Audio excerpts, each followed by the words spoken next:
ça va? Ça va très bien. Vraiment très bien. Bon, désolé pour ma tête. Je suis en train de m'apprêter pour sortir et j'ai voulu faire cette vidéo avant que la flemme ne me prenne. Puisque j'ai décidé de ne plus être flemmard. Bon. Bref. Du coup, je voulais parler un peu de cette fin d'année. Bon, comme tout le temps, chaque fin d'année, on fait un peu le bilan. On essaie de voir ce que l'année nous a apporté, etc. Et je voulais apporter euh, ma petite patte. Donc, je vais aller dans le vif du sujet. 2024. Euh, 2024 pour moi, c'était comment?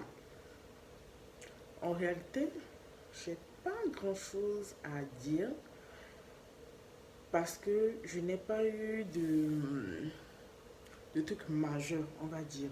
C'est-à-dire que je n'ai pas eu de trucs positifs majeurs et je n'ai pas eu de trucs négatifs majeurs. J'ai eu une année assez neutre en fait. Je pense qu'on n'en parle pas assez, mais puisque en fait je vois beaucoup de... cette année a été une très bonne année, cette année a été une mauvaise année. Moi on ne parle pas des années neutres en fait, des années où ce n'était pas forcément une année avec beaucoup d'accomplissements, mais ce n'était pas non plus une année avec beaucoup de problèmes. Ou tout simplement des fois ce n'est même pas une année avec... C'est une année avec zéro accomplissement et c'est une année avec zéro problème. Euh, mais le fait qu'il n'y ait pas eu d'accomplissement ne veut pas forcément dire que c'était une mauvaise année. Et c'est vraiment mon cas. Dans le sens où 2024, comme chaque année, je commence avec des objectifs pour l'année. Genre, je veux qu'en décembre de cette année, je veux pouvoir cocher telle case. Mais ce que j'ai fait ces dernières années, c'est que je fais en sorte que les goals que je dois cocher, en fait, soient réalistes pour moi. C'est-à-dire que je regarde vraiment mon année, je regarde mon état d'esprit, je regarde en fait les moyens que j'ai à gauche et à droite, ce que je peux avoir comme moyen, ce que je peux construire. Et c'est grâce à ça que je mets mes goals pour ne pas avoir à mettre la barre trop haute et flopper tout ce que j'ai à flopper. Ça, c'est déjà de un. Et le fait, au fait, de mettre des goals qui sont réalistes, ça fait que lorsque tu arrives déjà en juin, c'est-à-dire après 6 mois, et qu'il y a beaucoup de goals qui ne sont pas cochés, tu sais que tu ne peux t'en prendre qu'à toi-même parce que tu t'es assuré de mettre des goals que tu pouvais cocher.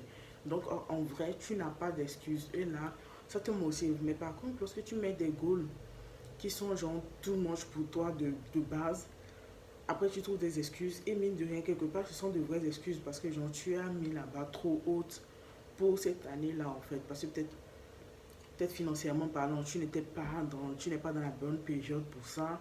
Euh, Au niveau du mental, tu n'es pas dans la bonne période. Et là aussi, je peux vous montrer, je peux vous expliquer aussi comment est-ce que genre, je set les goals. Et après, on va revenir sur le bilan parce qu'il y a quand même des choses à dire. Que c'est vrai qu'il n'y a pas eu de trucs majeurs, mais c'est vrai que j'ai beaucoup appris et j'ai beaucoup grandi dans cette année. Donc, mes critères pour pouvoir mettre des goals, c'est quoi? Je regarde ma vie en général, sur tous les aspects. Le physique, le mental, les finances, le relationnel et puis le spirituel.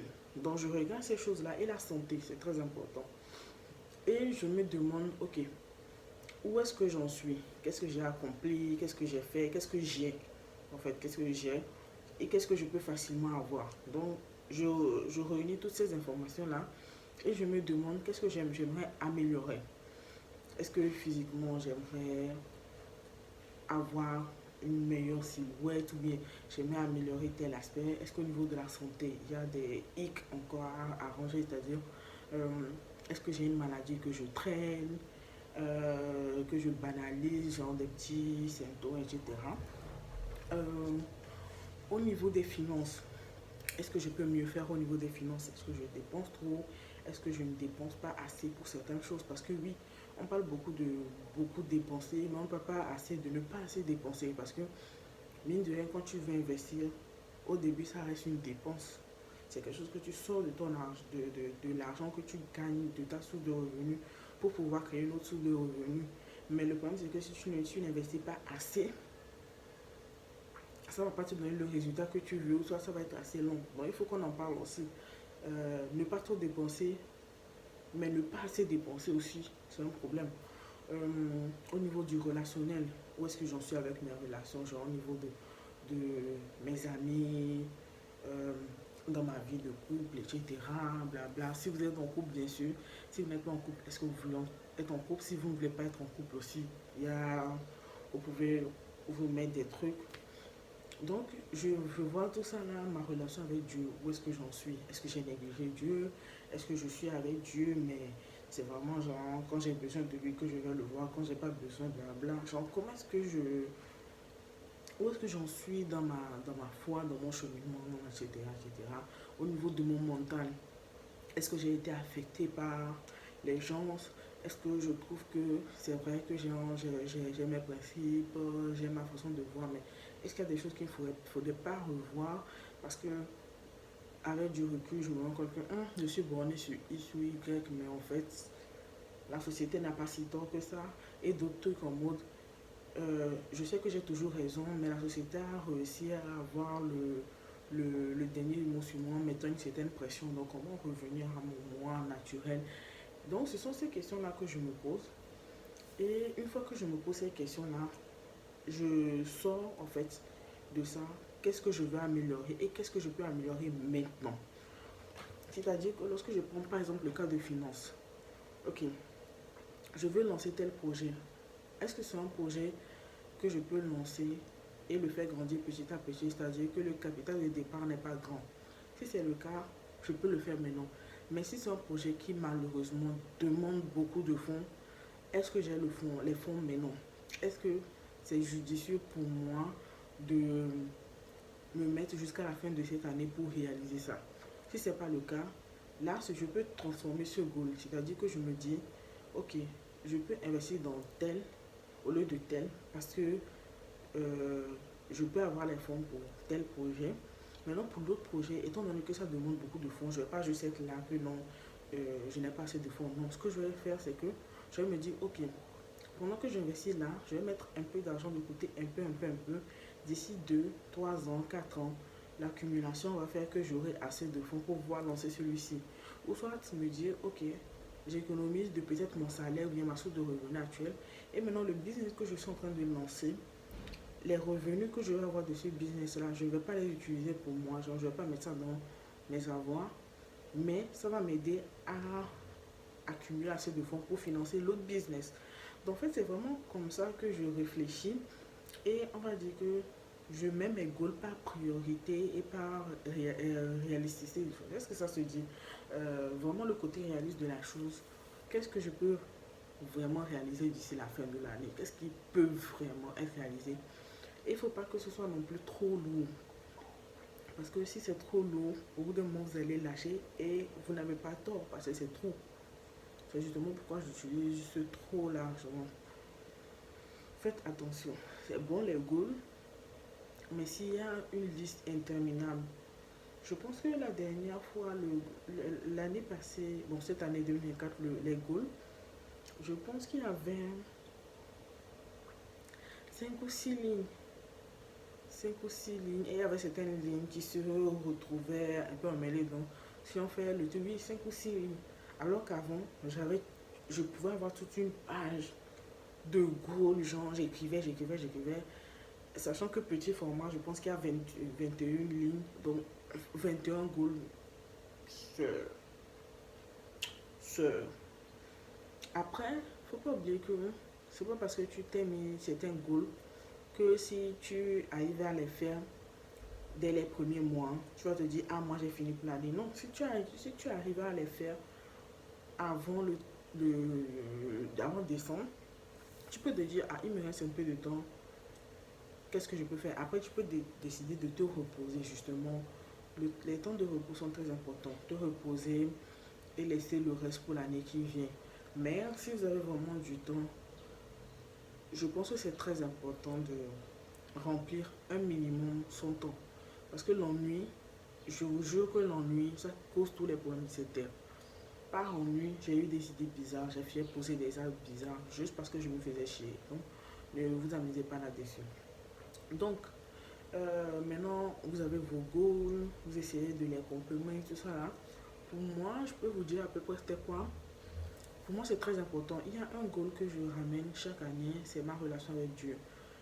Peu importe l'année, c'est important de s'assurer que durant l'année, j'ai, je fais tout pour ne pas lâcher genre, ma relation avec Dieu. Parce qu'on a très vite la flemme de prier. Hein. On a très vite la flemme de prier. On a très vite la flemme d'aller à l'église. On a très vite la flemme de lire la Bible, tout ça. Là. Donc pour moi, c'est vraiment un goal continu tous les jours de l'année. Il y a des jours où je fais des montagnes russes, mais en général, je fais tout pour avoir un général positif et avoir une relation assez intime avec Dieu. Genre, on va dire que c'est le goal. Non, c'est pas on va dire, c'est le goal qu'on retrouve chaque année dans ma liste de goals. Avoir une bonne relation avec Dieu, avoir une bonne relation. Ça, je mets ça chaque année. Il n'y a pas une seule année où je n'ai pas mis ça chaque année et ça ne va pas changer.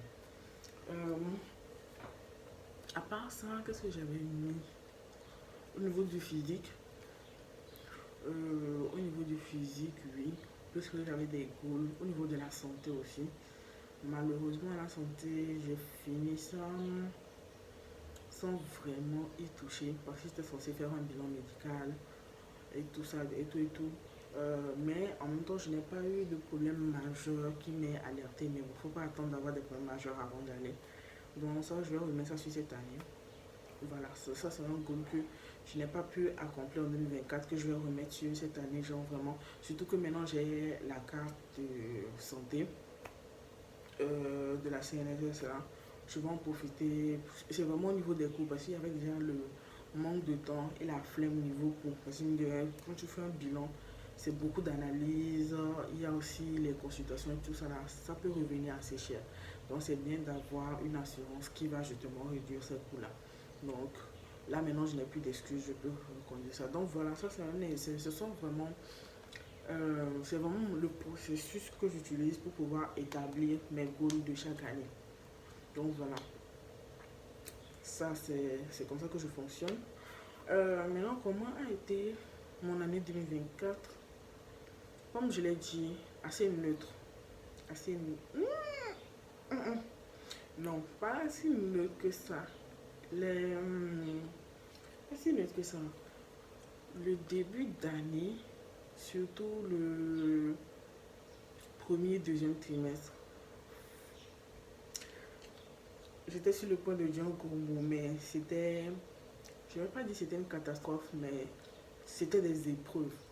C'est-à-dire des épreuves par rapport à mon mental, par rapport à ma gestion du stress, à ma gestion des crises, à ma gestion vraiment comment j'ai géré des situations difficiles et des situations difficiles dont tu as la responsabilité. Ça, les 6 premiers mois de 2024, en fait, j'ai oublié ça tellement. En fait, j'ai pu rattraper ça après que j'ai même oublié. En tout ce que je vous disais, non, il n'y a rien eu de majeur. Mais non, en fait, quand je dis il n'y a rien eu de majeur, c'est-à-dire que même si c'était des gestions de crise assez fortes, genre limite j'étais au bord des larmes, euh, ça n'a pas eu de répercussions extrêmes. Je pense que c'est pour ça que j'ai quand même oublié. Parce que certes, c'était chaud, c'est quelque chose que je ne veux plus jamais revivre. Mais ça a quand même. On a quand même assez géré, puisque je n'étais pas seule dans le truc. On a quand même assez bien géré pour que les répercussions ne soient pas extrêmes. C'est juste que nous, de notre côté, ça nous a mis un stress énorme. Genre un stress énorme. Mais sinon, ça va surtout que j'étais la première responsable du, du problème. C'était chaud. C'était chaud, c'était chaud, c'était chaud. Le monde du travail, c'est quelque chose. Et surtout lorsque vous avez une place de responsabilité, ne regardez pas juste le salaire. Hein. Ne regardez pas juste le salaire. Quand on dit place de responsabilité, c'est-à-dire que quand il y a un problème, c'est ton coup, c'est ta jugulaire qu'on attrape en premier. Là, là, là. Le trait qui est ici, là. C'est ça, on sait en premier, on se fout de savoir qui a fait, qui n'a pas fait, quelle information n'est pas passée, quelle information est passée. On s'en fout de ça. C'est toi qu'on a mis à ce poste de responsabilité. Tu encaisses et tu la fermes.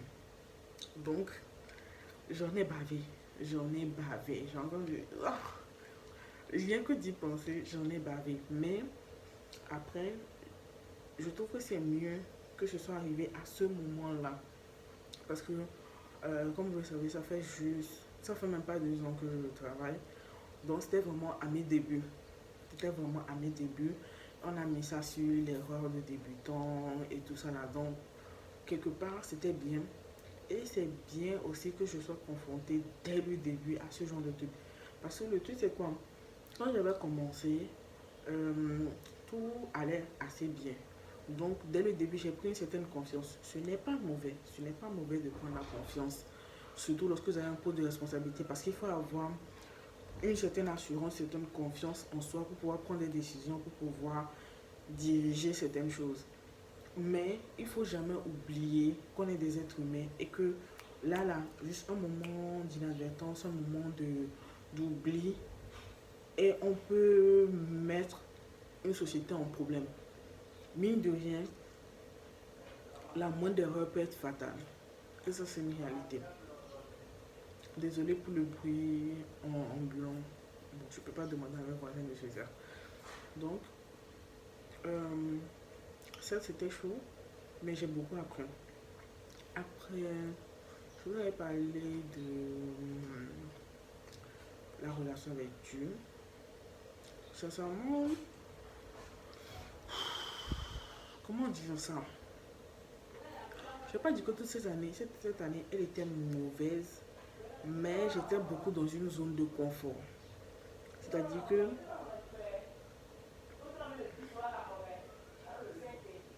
désolé, je vais devoir finir de filmer avec le bruit de fond. Jusque là, maintenant, moi, il ne crie pas trop. Donc, ce que je disais, c'est que ma relation avec Dieu, elle n'était pas mauvaise, mais j'étais vraiment dans une zone de confort dans le sens où je faisais même moins du strict minimum. C'est-à-dire que le matin, j'essayais de remercier Dieu. Au moins ça, je fais ça genre chaque matin, ou au moins, même si c'est pas quand je dois en même temps, quand je suis sur ma route. Mais je me rends compte que c'est vraiment quand je me rends compte que, par exemple, ok, je pense que là c'est bon, je vais me dépêcher pour ne pas avoir de bruit. Donc, c'est une blague. C'est une blague. À chaque fois que j'éteins, ça ne crie plus. Genre, on entend les voix, mais c'est très bas. Mais dès que je rallume la caméra, c'est une blague.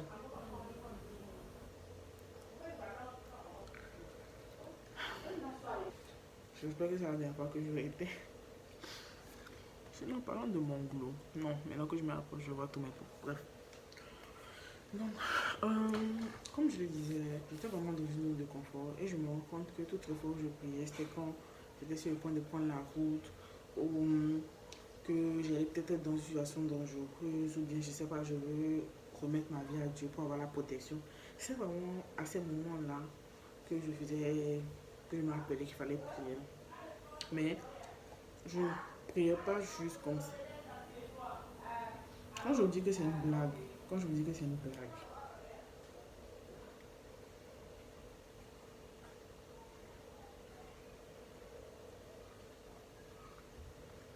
du coup, ce n'est pas. Ça me fait rire parce que les dames ne savent même pas que je suis en train de faire un truc, mais je suis là à être frustrée parce qu'elles parlent. Bref, du coup, ce que je disais par là, c'est que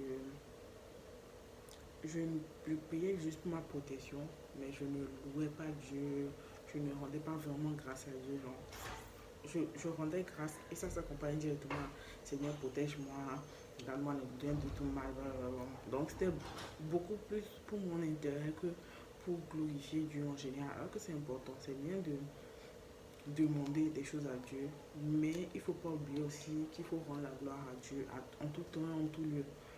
Et c'est une chose sur laquelle j'essaie de travailler. Genre, je pense que euh, prier pour demander la protection n'est pas tellement un problème.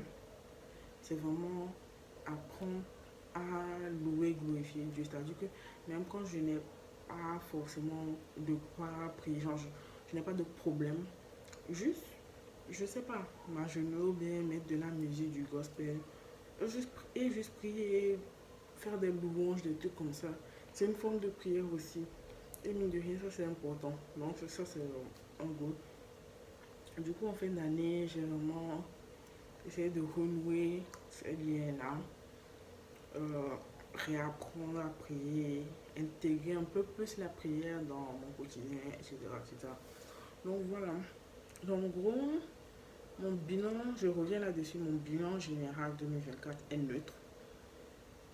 Maintenant, l'objectif 2025, c'est que ce soit positif. Comme je l'ai dit encore une fois, c'est pas parce que c'est neutre que c'est mauvais. Quelquefois, c'est justement parce que c'est neutre que c'est positif. Mais il y a des choses que je n'ai pas pu accomplir. Il y a beaucoup de cases que je n'ai pas pu cocher. J'en ai coché quelques-unes. Hein. Genre vraiment, j'en ai coché. Mais il y a quelques cases importantes. Vraiment, c'est ça le mot. Importantes que je n'ai pas coché. Et je ne suis pas très contente par rapport à ça. Je ne m'en veux pas non plus parce que c'est quelque chose que j'ai appris aussi à faire. Ne pas m'en vouloir lorsque je n'arrive pas à faire des choses. Ça ne veut pas dire que tu ne veux pas me taper sur les doigts. Hein. Mais le truc est que lorsque tu es trop dans ce mode de je m'en veux, pourquoi je n'ai pas fait ci, pourquoi je n'ai pas fait ça, oui, je suis trop paresseuse, oui, je n'ai pas fait assez d'efforts, ça là. Je suis tellement dans le fait de me jeter la pierre que je me retrouve dans un mode négatif et ça ne me permet pas d'avancer. Alors que si je me dis, ok, tu n'as pas pu le faire, il faut que tu mettes plus d'efforts, mais c'est pas grave. Tu as le temps, c'est vrai qu'on ne sait jamais quand est-ce que Dieu va te rappeler. Mais pour le moment, jusqu'à peu du contraire, tu as du temps. Essaie juste de le faire le plus vite possible, si tu peux le faire. Essaie juste de rattraper, mais sinon, ce qui est déjà fait, est fait. Genre, ce qui n'est pas fait aussi, n'est pas fait. Genre, tu vas pas rattraper les 2024 qui sont passés. Donc, on va essayer de rattraper le tout dans les semaines qui arrivent, les jours qui arrivent, les mois qui arrivent, les années qui arrivent. Donc, c'est vraiment dans cet état d'esprit que je suis. Après ça, bon, je pense en général c'est ça. Je voulais en profiter aussi pour vous montrer quelques produits que j'ai bien aimés. Je pense que cette année, j'ai vraiment. C'est l'année où j'ai été le plus à fond dans la skincare. Genre, voilà. Ça, c'est quelque chose que j'ai fait. Skincare, comme on dit, euh, que ce soit genre la peau, que ce soit l'hygiène. J'étais vraiment dans le hygiène olympique. Genre, vraiment, je sais que les gens ont bâché ça ces derniers mois. Dans le sens où il y a trop de trucs d'hygiène, genre surtout les femmes noires, ça là. C'est pas faux, c'est vrai qu'on va surtout dans les extrêmes et dans la surconsommation, mais je trouve que c'est important, pas seulement pour les femmes. Mine de rien, c'est quelque chose que j'essaie d'inculquer aux hommes autour de moi aussi. C'est important d'être propre, c'est important de sentir bon. Parce qu'il n'y a rien de mieux que d'être. Mine de rien, euh, vos odeurs peuvent vous, comment dire, peuvent vous ouvrir des portes. On a qu'à se dire la vérité. Les odeurs peuvent vous ouvrir des portes. Les odeurs peuvent vous faire accepter. Juste parce que vous sentez bon, juste parce que vous vous sentez bon, vous pouvez vous asseoir à une table à laquelle vous n'étiez pas censé vous asseoir. Ça peut euh, rendre quelqu'un beaucoup plus gentil avec vous, beaucoup plus agréable, beaucoup plus réceptif. Ça, c'est important. Mais il ne faut pas oublier que la peau est un organe. Ça, c'est vraiment quelque chose que je répète. Surtout ces derniers temps, c'est quelque chose que je garde en tête dans le sens où c'est pas parce que je veux une jolie peau glowy que je vais faire tout et n'importe quoi. Je veux une peau, certes, qui, esthétiquement parlant, est jolie, mais qui est en bonne santé aussi. C'est mine de rien, ça sert à rien que ce soit joli pendant 6 mois et que juste après que j'ai des pages, des problèmes de peau parce que justement j'étais tellement à fond sur le côté esthétique que j'en suis arrivé à poser des actes qu'il ne fallait pas poser sur ma peau. La peau est un organe de grâce, de grâce. Gardez ça en tête, la peau est un organe. Si vous ne buvez pas de l'alcool à outrance, c'est parce que vous voulez préserver votre foie. D'accord? Si vous ne buvez pas des litres et des litres d'huile, c'est parce que vous ne voulez pas de remontée acide, vous voulez préserver votre estomac, vous voulez éviter le mauvais cholestérol, vous voulez éviter l'hypertension. C'est la même chose pour la peau. La peau a besoin d'eau. D'accord? La peau a besoin de vitamine C. La peau a besoin de collagène, etc., etc. Je ne me suis pas encore lancée dans les trucs de collagène, les trucs de pilules et tout ça là. Mais je pense que peut-être je vais y aller doucement, doucement. Mais comme je suis jeune, je ne veux pas non plus exagérer. Je suis vraiment pas dans cette optique d'exagération. Puisque là, c'est vrai qu'apparemment, on perd du collagène chaque année. Mais j'estime que prendre la même quantité de collagène que quelqu'un qui a 50 ans, ce n'est pas logique. C'est pas logique. Ma peau n'a pas besoin. Parce qu'en fait, faut pas oublier, l'abus de toute chose est nuisible. C'est bien de donner à la peau ce dont elle a besoin, mais quand vous allez en excès, ça peut vous créer des problèmes. Et la plupart des trucs dans lesquels on se jette actuellement, on ne connaît pas le long terme, on ne connaît pas les effets secondaires ou ce que ça va donner sur le long terme, puisque c'est maintenant que ça arrive. Vous vous jetez dedans à 10 000%. Je ne dis pas de ne pas faire, mais au lieu de prendre, je ne sais pas, 4 gélules par jour du même produit, commencez avec une gélule, surtout quand on est jeune. Je ne dis pas qu'il faut s'en foutre, hein, mais on a moins de besoins qu'une personne qui a 50 ans, une personne qui a 60 ans. Je ne vois pas l'intérêt de prendre la même quantité de collagène que nos papas et nos mamans qui sont dans comment dire, la cinquantaine, soixantaine, 70. C'est pas logique, on n'a pas les mêmes besoins par rapport à cet actif-là. Pourquoi prendre les mêmes quantités? Pourquoi? Puisque actuellement, parce que vous êtes jeune, vous avez plus de collagène que quelqu'un qui est plus âgé. Donc votre besoin, genre ce que vous devez, comment dire, rattraper, pas forcément rattraper, mais ce que vous devez combler, ce n'est pas pareil que ce que quelqu'un de 50 ans doit combler. Si vous devez combler peut-être 10% de collagène, peut-être que quelqu'un de 50 ans va avoir comblé 50% de collagène, je dis n'importe quoi. Donc c'est pas la même quantité que vous allez absorber. Et c'est pas nécessaire de prendre la même chose que vous donne vos trucs là. Donc essayez de doser sur les informations qu'on vous donne. Après, je sais qu'il y a certains actifs aussi, lorsqu'on les prend en sous-dose, ce n'est pas efficace, puisqu'il faut, à partir d'une certaine dose, pour ça efficace. Donc, renseignez-vous le plus possible. Limite, ça va être excessif dans votre vie, on va voir que ça, mais renseignez-vous de grâce, renseignez-vous. Surtout les trucs dont on ne connaît pas encore les effets sur 10 ans, 20 ans, parce que ça vient juste d'arriver. Moi, je me méfie énormément. Ce sont des trucs qui étaient là depuis plusieurs années. Et encore, je parle de plusieurs décennies. Et qu'on sait déjà ce que ça peut apporter sur le long terme, ça va. Mais quand les trucs arrivent comme ça, on n'a pas encore eu le temps de tester. Mine de rien, vous êtes les testeurs. Mine de rien, vous êtes les testeurs. C'est-à-dire, au lieu d'aller chercher certaines personnes, de leur faire tester pendant un truc là, ils vous vendent ça, non seulement vous leur apportez de l'argent, mais vous testez pour eux. Donc, faites attention. Donc, j'étais vraiment à fond dans tout ce qui est hydratation. Et il y a une marque que j'aime beaucoup, pas cher, c'est Nivea. Je pense que je l'ai dit. Je suis tombée amoureuse de Nivea quand j'ai commencé. J'étais au Ghana il y a 3 à 4 ans. Et j'avais acheté 2 crèmes de visage, une pour le jour et une pour la nuit, je pense. Celle de jour, c'était contre la peau grasse, et celle de nuit, c'était juste celle de nuit, un peu plus grasse. J'ai adoré. Et à chaque fois que j'achetais des produits Nivea, je pense que... Ouais, c'est ce que j'allais dire. Même le déodorant que j'utilise là, le roller Nivea. Franchement, cette marque, je l'aime beaucoup. Et ça, je n'ai jamais vidé une crème aussi vite que ça. Par contre, elle est lourde.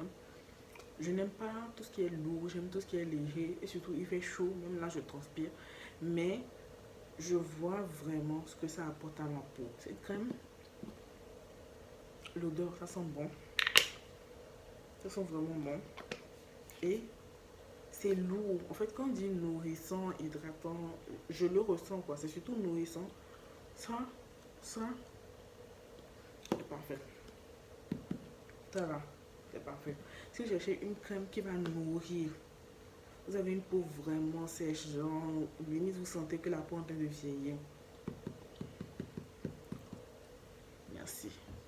Franchement, j'aime beaucoup. Après ça, je suis vraiment du genre à mettre la différence entre ce que je mets sur mon visage et ce que je mets sur le reste de la peau. Donc, j'avais acheté cette crème. Au début, j'avais acheté une crème de Neutrogena à l'acide hyaluronique que j'aime beaucoup. J'aime beaucoup quand c'est le visage, prendre des crèmes neutres qui n'ont pas de colorant et qui n'ont pas de parfum. Genre vraiment neutre, neutre, neutre. Franchement, mon visage, c'est mon bébé. Je fais tout.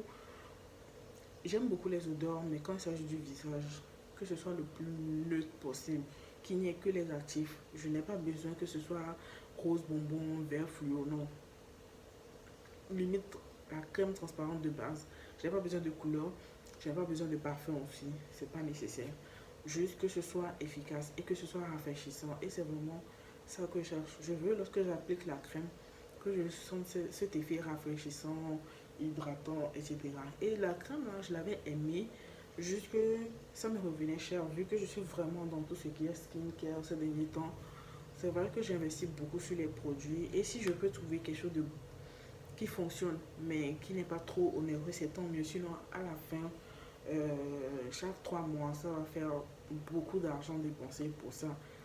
Ce n'est pas de l'argent mal dépensé, puisque je prends soin de moi. Mais c'est vrai que si je peux réduire le coût, je vais réduire les coûts. Donc, j'avais trouvé cette crème-là, et c'est le deuxième pot que j'achète. Parce que après le Neutrogena, acide hyaluronique, je ne le trouvais plus. C'était à Dollar Store. J'avais trouvé un autre Neutrogena, mais c'était pas le même. La boîte était pareille, mais quand je lisais, je savais que c'était pas la même composition. Et je n'avais pas envie de juste prendre ça pour prendre ça. Ça revenait encore cher, comme je l'ai dit. J'ai trouvé ça qui est beaucoup moins cher que ça. Je pense que c'est un truc de. Je sais pas, peut-être le tiers du prix. Même pas. Le quart du prix. Le quart du prix, pratiquement. On va dire tiers, quart du prix. Mais j'ai bien aimé cette crème-là. Pour vous montrer. Non, c'est ça. C'est une petite odeur, mais ce n'est rien d'agressif, quoi. C'est vraiment le truc. Ce que je n'aime pas chez les crèmes de visage, c'est que la contenance est petite. Mais ce qui est bien, c'est que comme c'est le visage, tu n'en utilises pas une tonne. Et j'utilise actuellement 3 trucs pour, on va dire, visage et buste. Je vais vous montrer. Ça, j'ai acheté ça. C'est quoi? C'est ça là. Ça, c'est vraiment pour le cou. Et puis le buste, neck and chest. Donc ça, j'utilise ça tout le temps. J'utilise ça souvent le soir. Mais bon, comme là, par exemple, aujourd'hui, je l'ai utilisé. Et ça, c'est vraiment pour les yeux. Genre le contour. Genre, j'utilise ça vraiment sur la paupière et au niveau des cernes. Maintenant, là, c'est pour le reste du visage. Donc, voilà. On va dire que ce sont mes produits phares de 2024. Ceux-ci, je les ai vraiment. Là, ça, c'est vraiment dernièrement que je les ai eu.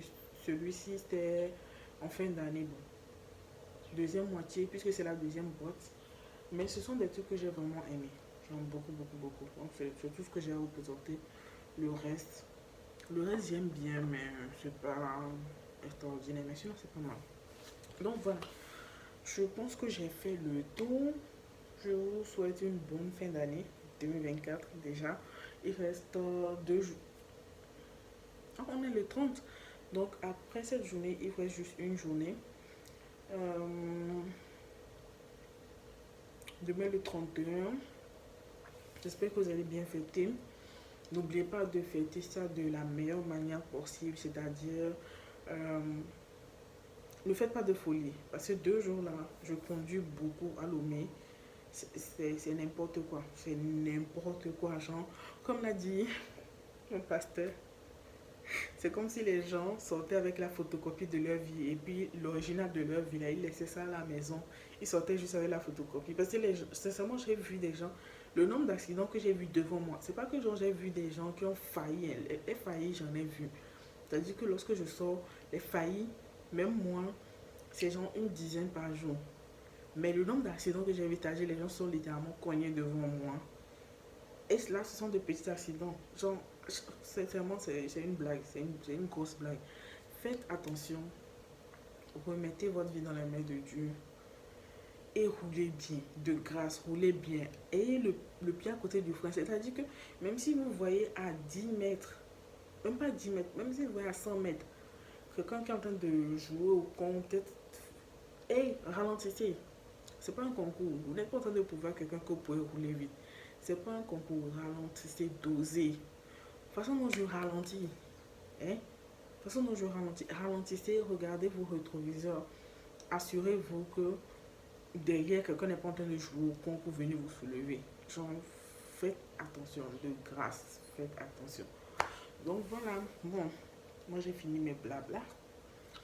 Je vais finir de me préparer, faire ce que j'ai à faire. Et puis on se dit sûrement que la prochaine vidéo, ça va être bah, après le nouvel an. On sait jamais, peut-être que je peux faire ça avant, mais pour le moment, c'est tout. Donc voilà, c'est tout ce que moi j'avais à dire. J'espère que vous allez bien, que vous allez bien fêter. Bonne et heureuse année 2025. Je souhaite la santé, le succès et surtout que vos rêves se réalisent. Vraiment. Donc voilà, c'est tout pour moi. Bye. Y'a miracle ici, oh mon ami, viens, oh, viens. Y'a miracle chez moi, ma chérie, viens, oh, viens. Y'a miracle ici, c'est miracle qui veut, viens chez moi.